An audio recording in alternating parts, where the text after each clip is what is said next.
Yang saya hormati Forkopimda Provinsi Jawa Barat, hadir pada kesempatan pagi hari ini Wakil Ketua DPRD Provinsi Jawa Barat, Ketua Komisi 5 DPRD Provinsi Jawa Barat dan seluruh anggota, Kasdam 3 Siliwangi, Wakapolda Jabar, Wakajati Jabar, dan sahabat saya hadir juga, dan Kodiklat TNI. Saya ucapkan terima kasih, selamat datang.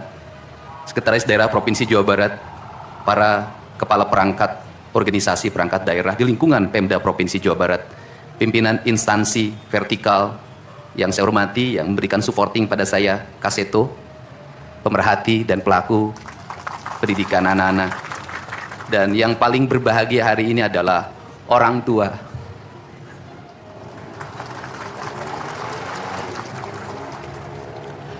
Dari 273 anak-anak Jawa Barat yang terjaring di seluruh Provinsi Jawa Barat dengan berbagai latar belakang, dengan berbagai kondisi, dengan berbagai keadaan, hari ini sudah tumbuh menjadi anak-anak yang sehat, memiliki visi dan memiliki harapan.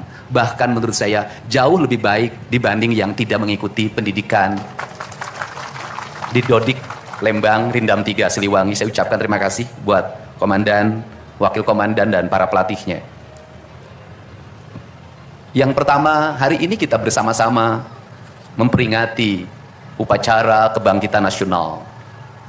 Saat masyarakat Indonesia, masyarakat Nusantara disadarkan dari ketertutupan telinganya, dari ketertutupan matanya, dari ketertutupan hatinya, dari kebutaan matanya, dari ketulian telinganya, dari kebisuan lidahnya, dan dari ketutupan hatinya, di mana saat itu kita masuk pada sebuah fase kita ternina bobokkan oleh imperialisme kolonialisme yang menghamparkan lapangan pekerjaan, yang menghamparkan perkebunan, yang menghamparkan areal persawahan, yang menghamparkan areal-areal irigasi, yang menghamparkan areal bendungan. Tetapi mereka mengisi gedung sate ini, mereka mengisi gedung-gedung indah dan mewah di seluruh Nusantara. Tetapi gedung-gedung itu hanya memiliki hak mereka untuk melakukan pengelolaan keuangan, untuk melakukan pengelolaan kekuasaan, di mana seluruh hasil kekayaannya dinikmati oleh mereka dan dikirimkan ke negerinya.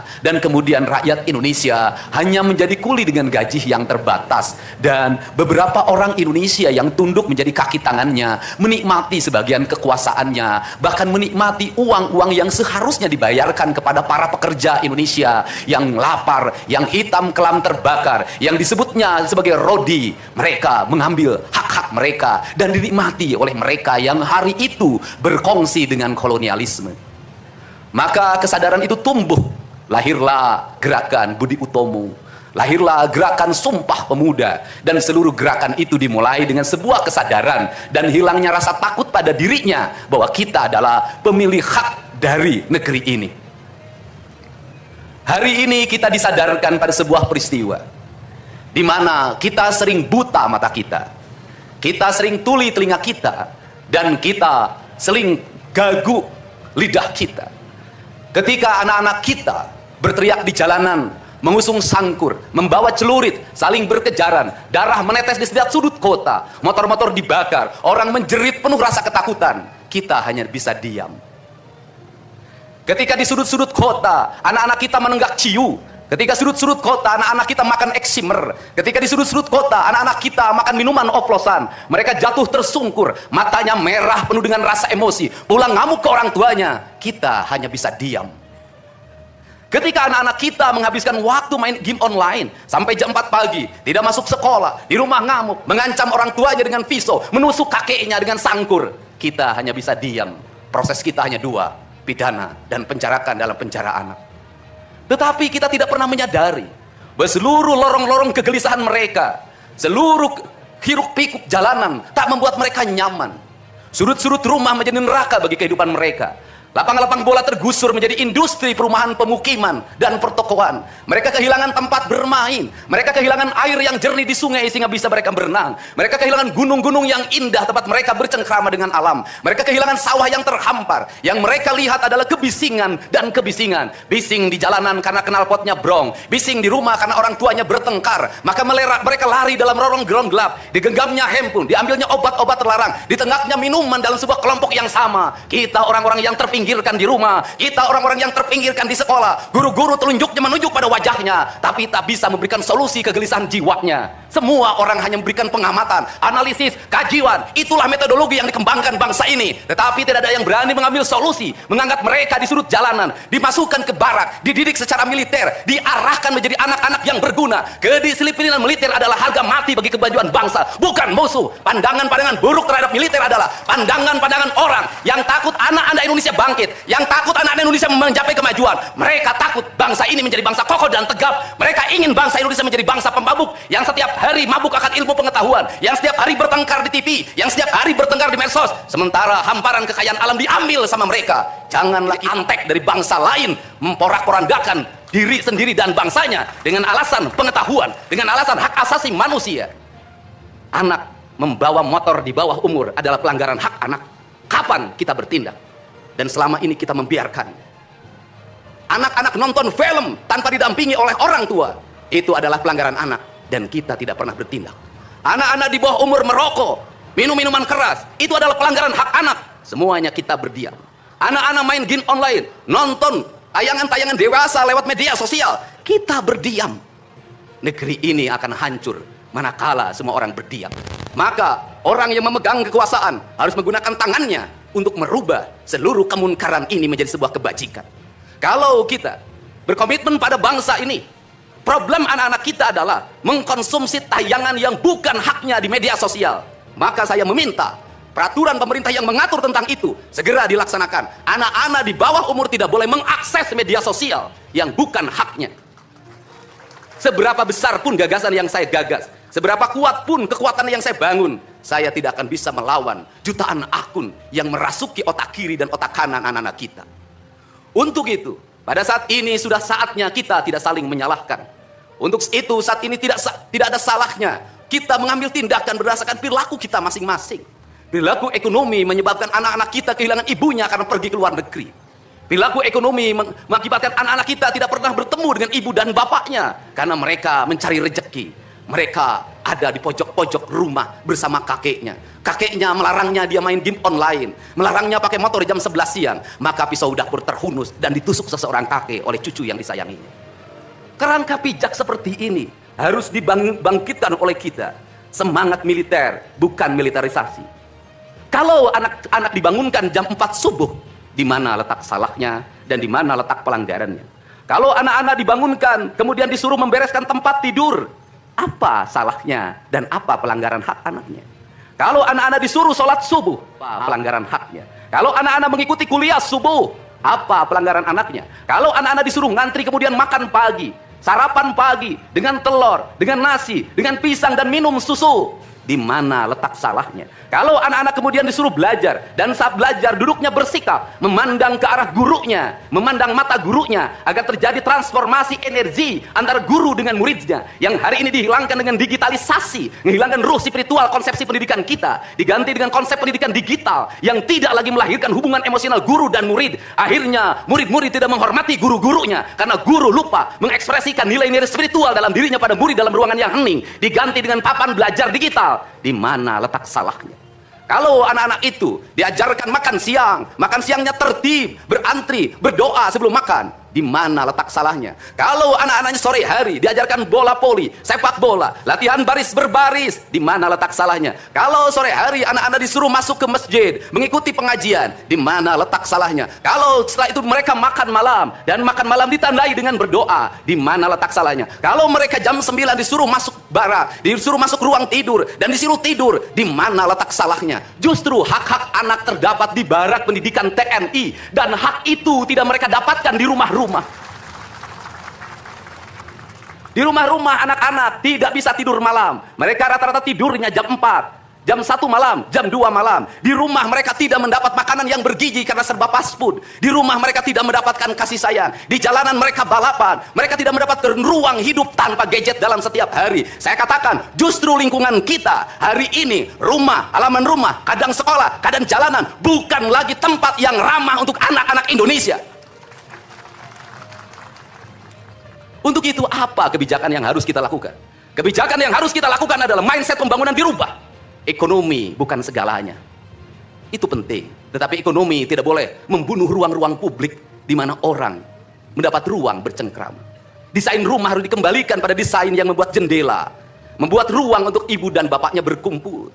Halaman rumah harus tersedia di setiap kampung, jangan dihabiskan untuk bangunan, karena anak-anak ingin bermain di halaman. Lapangan bola di setiap desa harus ada. Karena apa? Karena mereka terus berinteraksi olahraga. Sungai-sungai harus dijernihkan, karena anak-anak orang miskin tidak bisa berenang di kolam renang yang berbayar. Mereka harus berenang di sungai-sungai yang jernih. Gunung-gunung harus dihijaukan, karena anak kita perlu hiking dan traveling dalam setiap waktu. Anak-anak kita perlu berinteraksi dengan semesta. Lampu-lampu kadang sebulan sekali harus dimatikan, agar anak kita bisa menatap langit, melihat bulan dan bintang, bahwa dia adalah bagian dari cakrawala yang indah.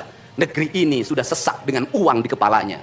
Yang akhirnya apa? Pendidikan hanya menjadi ucapan dan tingkatan S1, S2, dan S3. Tapi pendidikan lupa ada nilai esensial yang harus dihidupkan dalam relung hati manusia. Pendidikan Indonesia adalah mewujudkan manusia Indonesia seutuhnya. Mewujudkan manusia Indonesia seutuhnya. Dalam falsafah Sunda disebutnya Pancawaluya. Cager, bager, bener, pinter, singer. Itulah falsafah pendidikan asasi. Maka falsafah pendidikan asasi dalam kaidah Sunda disebutnya kalimatnya begini. Kawung mabur sarulukna sama kengiteun pandana, Ciamis tinggal paitna, Ciherang tinggal kiruhna, resi leungiteun ajina pandita ilang komara, kaduruku hawa nafsuna, bangkong di kongkorong kujang, kacai mawaca meti. Saya hanya falsafah ini. Apa itu bangkong di kongkorong kujang? Kujang adalah senjata. Bagi orang Sunda adalah sebuah kehormatan diri. Kujang.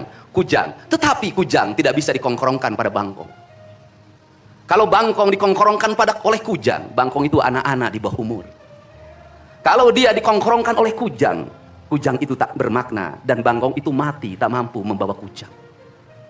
Kacai mawaca meti, apa itu artinya? Orang pergi ke air untuk mensucikan diri, maka dia harus membebaskan diri dari berbagai apapun kepentingan. Dia ingin pasrah, dia ingin sumera, hirup ukur sasamperan, awak ukur sasampayan. Sariring dering dumadi sarengkak saparipola, la haula wala quwata illa billah. Maka dia tidak boleh membawa hawa nafsu.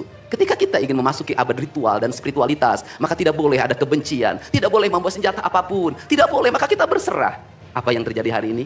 Orang-orang yang setiap hari bicara tentang kesucian, lidahnya menyakiti orang lain, menusuk orang lain, membawa api peperangan pada saat orang menuju kesucian. Bahkan bisa jadi menghinakan orang lain, itu dianggap bagian dari kesucian. Tidak ada anak nakal, tapi orang Sunda itu menyebutnya budak bangor. Budak bangor itu beda dengan nakal. Kenapa? Itu masa mereka menginjaki masa remaja menuju masa dewasa.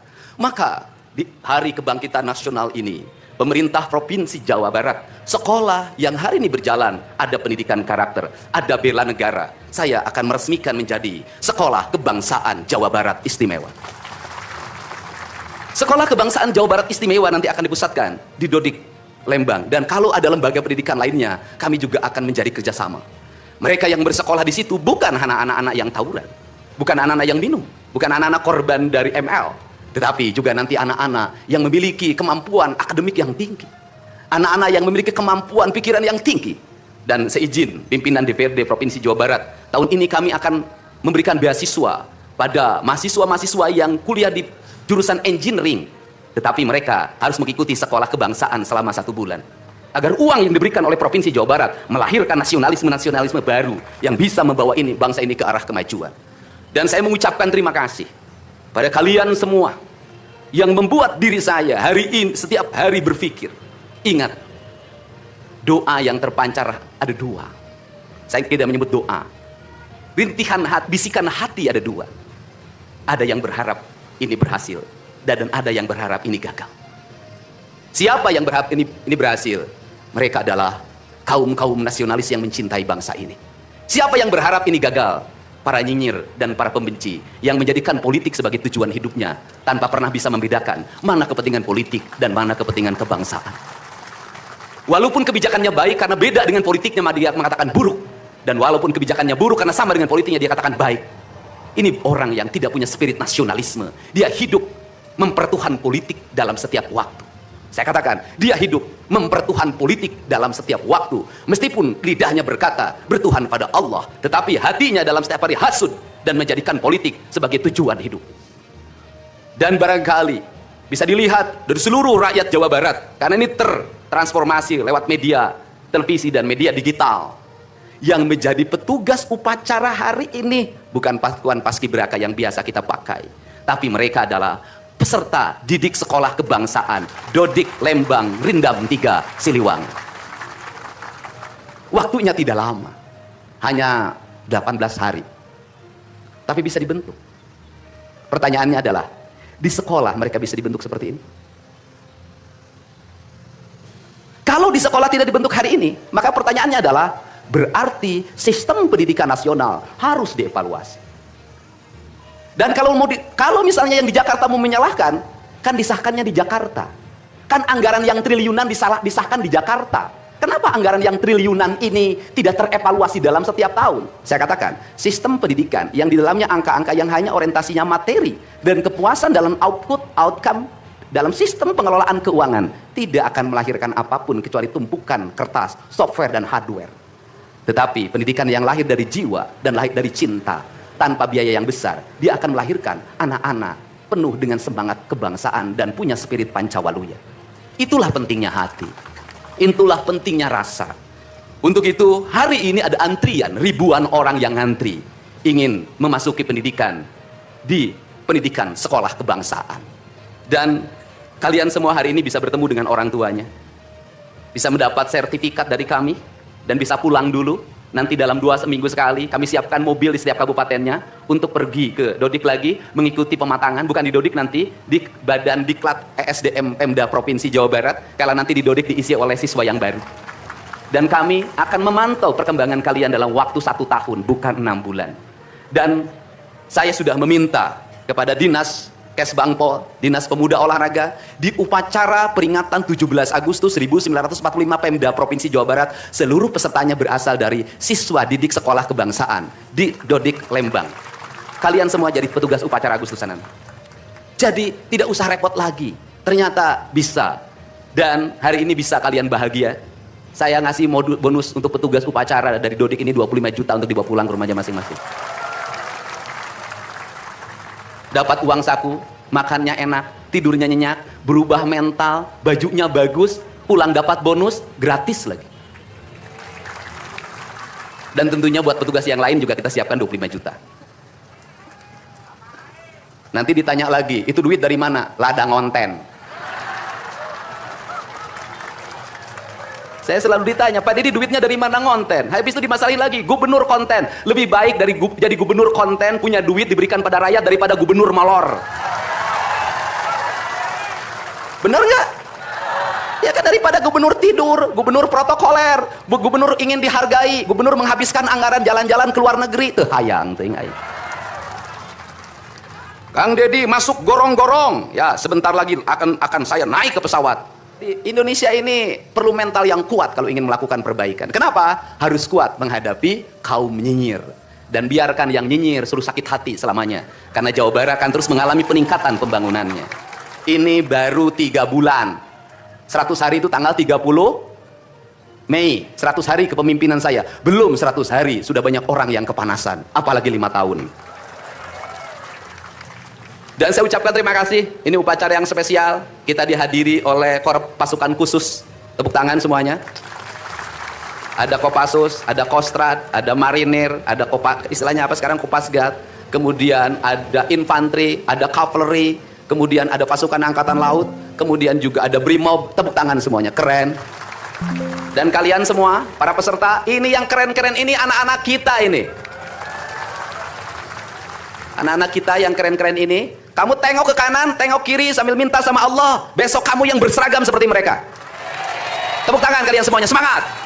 Semangat! Semangat! Oke. Yang terakhir, ini buat Biro Umum. Ini harus dirubah, Pak.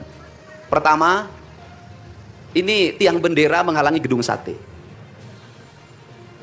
Benderanya nanti harus digeser ke sebelah sana.